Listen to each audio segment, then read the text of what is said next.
اتعب، هات اخرك، هات اخرك الفتره الجايه دي يا شباب. والله والله والله العظيم اللي مش هيجيب اخره ويموت نفسه مش هيوصل لحاجه.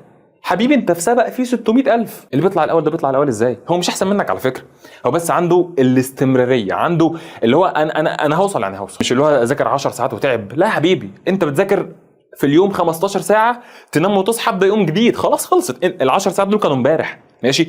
تعب النهارده كله هو بتاع النهارده، بتاع بكره يوم جديد، انسى خلاص. وما تعدش على نفسك ساعات مذاكره وتعب.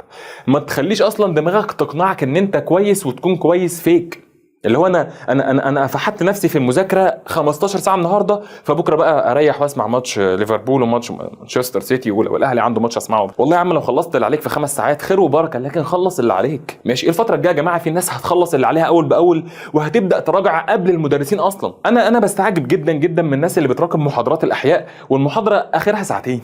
حبيبي انت بتعمل ايه في حياتك اصلا بجد والله؟ انت بتقعد على المحاضره تسمعها وبتقول يا دكتور بقعد اذاكرها بعدها ب3 4. انت عبيط يا اسطى، ما تذاكرها يومها. انت سمعت المحاضره دلوقتي، اقسم بالله انت حفظتها او حفظت معظمها، محتاج بس تقراها، جاست ريد ات. بزعل قوي لما حد لسه يبعت لي يقول لي يا دكتور ما بداتش. يا ابني انت عبيط، ما تبدا. انا بكره التحفيز مع الناس اللي هم ما عندهمش دم.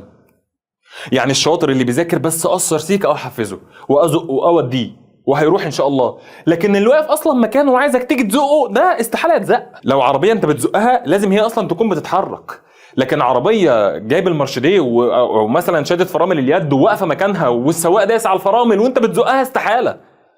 فانت في ثانويه عامه وما بتذاكرش يبقى انت داس على الفرامل، مهما نزق فيك انت مكانك، اتحرك، ابدا، حس على دمك.